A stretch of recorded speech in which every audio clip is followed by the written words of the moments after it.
Here's a theory I've explored on my weekly podcast, and maybe it's just wishful thinking on my part.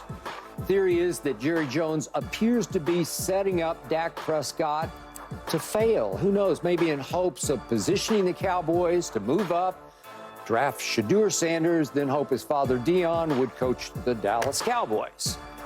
Jerry sure hasn't done much to improve Dak's supporting cast. His running game currently features his old buddy Ezekiel Elliott, who was on his last legs last season in New England.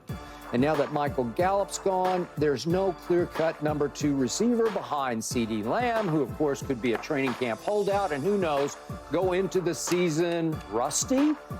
It looks like the Cowboys are going to start rookies at 2 key offensive line positions, left tackle and center.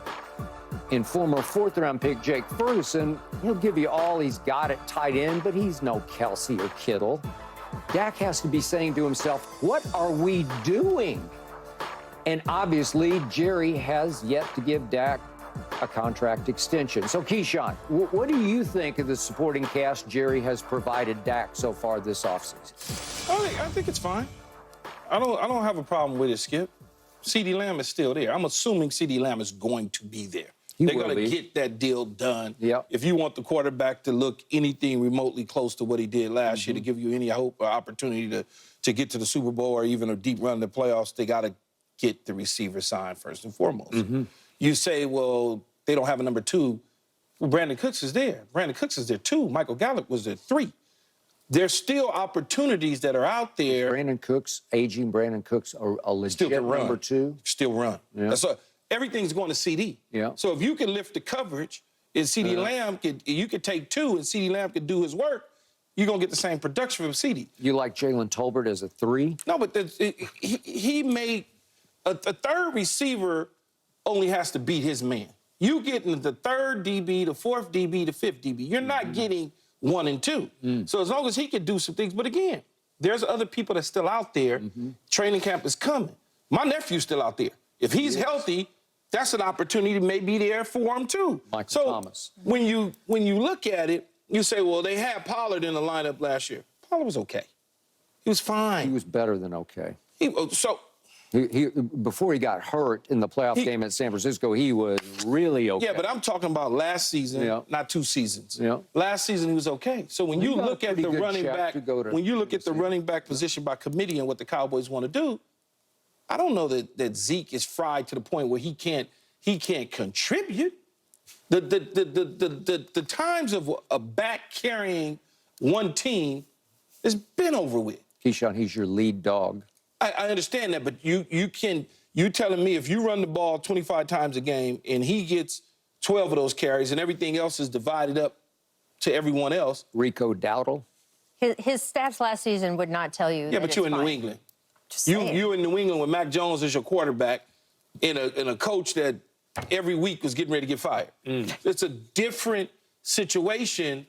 Ferguson's a nice tight end. They got a nice defense. You wanted them to make some splash plays like Philadelphia or even Washington, and I understand that. But I don't think he's setting Dak up for fail. Why would you purposely sabotage a situation? Because you just want to get out from under it, start over. But then trade him. So just trade him. Then trade him, I think. And maybe they should have, right? Yeah. Look, I don't... The Dallas Cowboy people, man. I don't think it's malicious what Jerry Jones has done. I think it's incompetent, right? Ooh, that's even worse. This offseason, the biggest moves that the Cowboys made this offseason was not signing any of their top 3 guys, right? So that to me is an incompetent offseason. I don't understand some of the decisions they've made with those contracts because you now have the market set, not just for CeeDee Lamb, because of the other receivers you let sign before your guy, and so now that floor has been raised significantly. You also have a market being set for Dak Prescott, right? We just saw Trevor Lawrence sign a contract, and Dak Prescott is going to want more money than that. No doubt. So they are putting themselves in this position, and I understand you want to see what he can do this season, and maybe you elevate Trey Lance, but we just talked earlier in this show about the position the Giants are in at quarterback. This is a quarterback league. If you are in the bottom third of teams with quarterback, in terms of your quarterback play, you will do anything you can to get a good quarterback. You don't think the Giants would want Dak Prescott over Daniel Jones? Man, half the damn league will want Dak Prescott over Of their quarterback. course. So Good, they can have him. if you don't have Good faith luck in to you. Dak Prescott anymore, whether you personally or Jerry Jones doesn't have faith in Dak Prescott, Trade him. at least trade him and get back I dare you. enough to make your team I dare better than anybody letting to him take walk in free Yep. agency. They're going to take him. If he walks in free agency this summer, he will have suitors. Skip. They can't franchise him. He led the team in Yeah, touchdown blah, passes. blah, he threw blah. for 4,500 yards. He completed 70% of his Did you passes. see him at Arizona? Did you see him against I saw San your- I Francisco saw on your Sunday defense. I night? saw Did your you see him defense. at Buffalo? Did you I see saw- him at I saw- I Miami? saw your Did defense. you see? Did you see? Did you see? But I also Osei, saw can you other see him against Green Bay in the playoff game, down 27-0 in the first half? There's only one quarterback in this league that's a keeper, and that's Patrick Mahomes. That's it. No, Joe No, Burrow. is- Joe No, Burrow. everybody, look, there's one quarterback in this league, and that's Patrick Mahomes. Don't tell me about Josh Allen. I'm telling you about Don't Joe tell me Burrow. about Joe Burrow. All these dudes are the same. They're They're not. They are the same. Joe Burrow is the You same. think, you It's the think same. there's 31 equivalent quarterbacks in this league and just one on the other side? I'm talking about the top tier dudes. Patrick Mahomes sets himself apart. Okay. All these Josh Allens and Joe Burrows, Lamar Lamar Dax, they Jackson? all the same. They are not the same. Keyshawn. None of them won Super Bowls. Okay? I don't want to hear nothing about Joe Burrow got there. Can't stay healthy. Don't tell me nothing about Josh Allen is coming to get Patrick Mahomes or Joe Burrow, I'm not because it ain't saying happened. Joe Burrow's Don't tell come me- for Patrick don't Mahomes tell me several any- times gonna in say. playoff games and gotten him. He got him one time. No, I got him twice. No, Joe got him once. No, I got him twice, and then he lost the third one. He'd already beaten him twice. In the playoffs? Yeah, he'd beaten him twice. I don't remember beating him twice in the playoffs. I only beat him one time at Arrowhead. Check your math. They got him the one time when he went to the Super Bowl. Beat him in the regular season. Yeah. Okay? Yeah. So when you look at it, all I'm saying to you is you act like, I just don't understand the Dak Prescott hate y'all be look, having. he was number 2 in the league. He finished number 2 in the league in QBR, was an MVP candidate right up until the end of the season. If I'm the Cowboys, I get the Trey Lance thing, but either make it. What haven't you seen? Look, you've made up your mind about Dak Prescott, No, right? I've seen 2 and 5 What in the haven't you postseason. seen at this point that you have a question still? Either you think he's good enough, like Keyshawn does, Yeah. and you sign him, and by the way, before Trevor Lawrence signs, before other players set the market, or you trade him. Yeah, This that's situation fine. they've gotten However you themselves get out into, from I under, don't you gotta understand get out from it. under it. Which is why I would say that Yeah. this offseason has been incompetent for the Cowboys. Okay, but if you want to go win a Super was Bowl, second you're in not going to MVP do voting. it. Oh, stop it. He was second in Okay. MVP voting. Did you see the home playoff game against Jimmy G when we were favored to win the game and Dak didn't show up? Did you watch it? Dak Did you- Prescott has struggled in the playoffs, no Struggled question about is it. an Skip. understatement. He struggled in the playoffs. Did you see the game at San Francisco I saw when them my all. I defense saw them all. showed I up? saw him- I My saw him beat defense Green Bay, but didn't showed beat up. Green Bay. My defense showed way up and held Brock Purdy and that explosive offense to 19 points at home. We should have scored 20 or 21, and we scored 12. Dak missed 5 or 6 wide open throws. I've shown them here on the show again and again. They're just wide open. He just missed them. Not good enough. If you want to go to Super Bowls, you go with Roger Staubach and Troy Aikman. I've seen it. I've seen Dandy Don Meredith take them to the championship game. Like Rick I've seen Pitino it. said, they're not walking through the door, man. Yeah, well, they're, You need to stop living in the 80s, It's in the 30 70s. 30 years since we've been to an NFC championship game. It's time to go get somebody who's better than a 4th-round pick that you lucked into, who's been pretty good until it mattered. That's what happens, till it mattered. I would be concerned about more than Dak if Yeah. I were you. Look, by the Sure. way, the Cowboys, I think, are still a top 3rd team in the league. I would not put them at the top of the NFC. I think that even behind San Francisco, you've got the Lions there, you've got some The other Lions, teams Green in the Bay, mix. yeah, Right, San Francisco. absolutely. However, so I don't want to say it's all doom and gloom. Like, let's not pretend that. But when you're playing for Super Bowls, right, when you're talking about the elitist of the elite, Yep. I'm not just concerned about, okay, is Dak good enough to win a Super Bowl? I do think that they should re-sign him, but I understand that question. They lost, not only as we've been talking about, their starting running back, 2 starting offensive linemen, their starting nose tackle, their starting linebacker, their starting cornerback, their starting safety. That's half a dozen of their starters I totally plus agree. That's that have why walked I out say, the door. and Jerry said, I'm all in. No, you're all out. I would hate to You're see what all out looks Help like. me out. Yeah.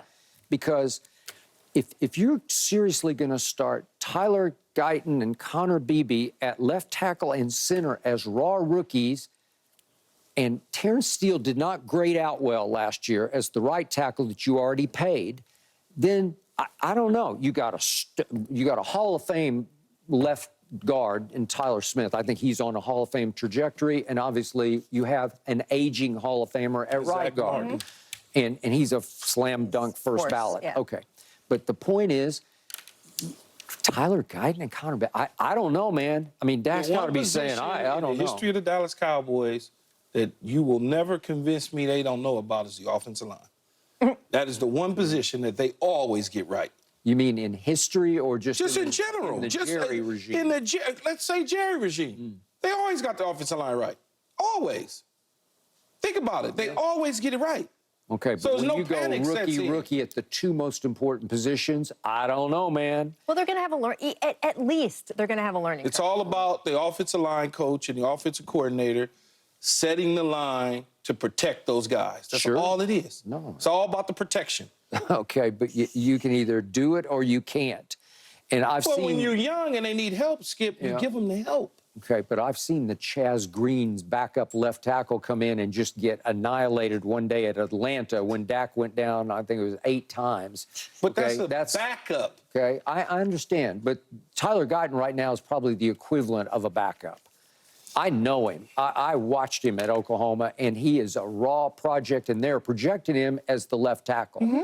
They may have to slide Tyler Smith over and just let him play left tackle. Maybe they do that. And they've also talked about a combination of both, right? They have. And regardless of whether the O-line is something the Cowboys know about, when you have those young players starting out the season, there will be a learning curve. Even if they end up being good in the end, there will be a learning curve. You cannot tell me that it doesn't matter that you have lost some matters, of that experience but you also and protection. can protect them.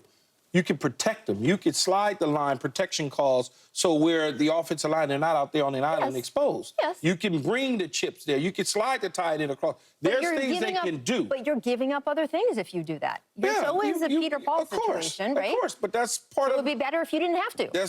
But you always do. Even when you got Hall of Famers over there, you got to protect somebody on the offensive line. Well, yeah. But you'd like to protect fewer. Yeah, but damn that line. I'm just puzzled at skipping this Dak stuff, man. Okay, well, listen. If it's true, the old cliche that a quarterback is only as good as his running game, Dak's not going to be very good because that's not very good right now. I don't care what you say. And I don't think they have any splash running backs. Derrick Henry is sitting there. He's got a home in Dallas, and Baltimore got him for just a flat $10 million. That's all. $10 million guaranteed, 1 year, one-shot deal. Do it. If you told me we had Derrick Henry right now, I'd say Dak will have a really good year because that's going to take some pressure off. I think he's got a lot of football left in him. He does. Yeah. He does. But again, it's like any sport, though, Skip. He has to fit what they want to do. You say, well, it's a running back. It's a running game. Yeah. Well, they don't run the ball like Baltimore. They just don't. You got a $50+ million quarterback. What? They did with young Zeke for 3 years. They did. Yeah, but Zeke is a different style running back than Derrick Henry. It's different. Zeke can catch the ball out of the backfield. Well, he can. All of those things are important. You don't think Zeke was a banger those first 3 years? Yes, but Derrick is different. He's just a different style running back. Mm-hmm. That's all. He's a straight downhill dude. Mm-hmm. Give it to him and get out of the way. That doesn't lend itself to what Mike McCarthy wants to do in the offense. It just doesn't. And you got to catch the ball out of the backfield, Skip. Well, I'm hoping this is the last year for Mike McCarthy. So that's a whole nother issue, right? So I don't really care what his philosophy is because it's not going to last in Dallas. You know who is sticking around? You know? Jerry Jones. Jerry Jones is sticking around. He'll be there. God bless him. I'm knocking on wood for him. He'll be there. And maybe a year from now, could you see Deion in Dallas? Well, I mean, Deion he's going to have his opportunity in a lot of places. He will. If they win in Colorado. That is a fact. Okay, back to the NBA, back to the Lakers and the Clippers because they bring up the rear in a Bleacher Report offseason grading system. They get a D+ and a D-. We debate next.